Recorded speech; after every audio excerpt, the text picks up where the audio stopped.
Che cos'è l'amore? Chiedo al vento che sferza il suo lamento sulla ghiaia del viale del tramonto, alla maca gelata che ha perso il suo gazebo, guai dalla stagione andata all'ombra del lampione Sanssouci. Ai permette signorina, sono il re della cantina, volteggio tutto crocco sotto i lumi dell'arco di San Rocco,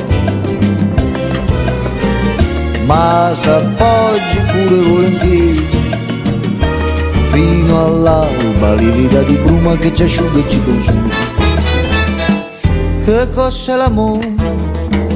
È un sasso nella scarpa che punge il passo lento di bolero con l'ammazzone straniera, stringere per finta un'estranea cavaliera, e il rito d'ogni sera perso al caldo dei pua di Sanssouci.